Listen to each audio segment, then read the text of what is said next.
tried to change your handwriting? Was it tough? Well, yes, it is. Because your handwriting is unique to you, to your personality, and your emotions. And so is calligraphy. But that doesn't mean you're stuck with what you have. In today's video, we will see how you could create multiple variations of a single alphabet with a little bit of practice and a proper understanding of something as simple as a few basic strokes.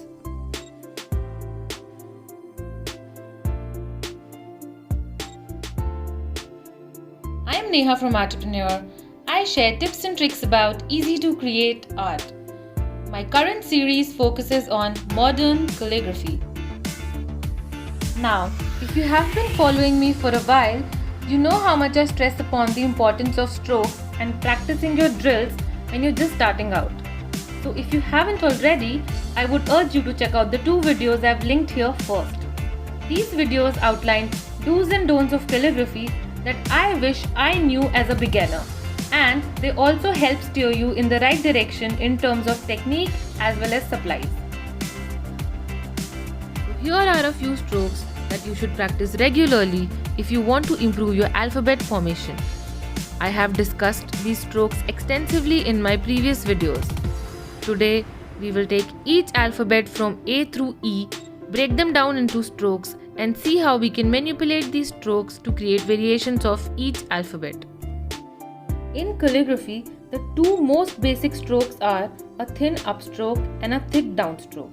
They aren't necessarily always straight lines. As you can see in the other strokes that we've drawn here, they are mostly curves, but every other stroke here is a combination of one or more upstroke and downstroke.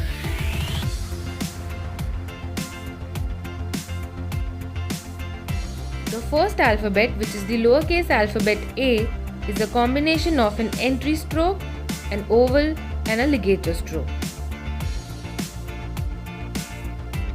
The first kind of variation can be created by changing the width of the oval.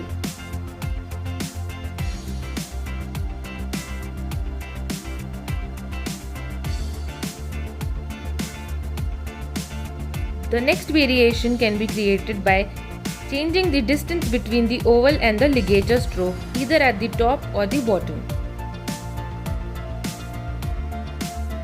Another variation could be created by taking the ligature stroke below the baseline, giving the alphabet a bit of a bounce.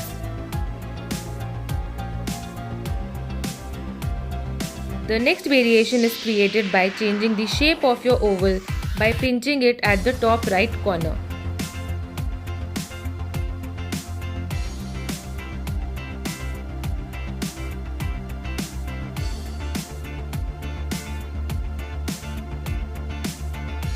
Another variation can be created by starting the ligature stroke at the point where you pinch the oval instead of starting it a little bit higher. And the final variation completely ignores the shape of the oval. Our next alphabet is our lowercase alphabet B, which is a combination of a straight down stroke and a reverse oval. The first few variations can be created by simply bending the downstroke at different angles. And the next set of variations can be created by changing the width of the oval like we did for alphabet A. A few other variations could be created by either adding a loop at the bottom of the oval or creating a pinched oval where the pinch is at the bottom left of the oval. Another variation of lowercase alphabet B is the one which is a combination of an ascending loop and a reverse oval. We can apply the same rules we applied above here as well to create even more variations of the alphabet B. That is, we can either change the angle at which the downstroke of the loop bends, or we can change the shape or size of the oval. Another variation can be created by either changing the height or the width of the loop.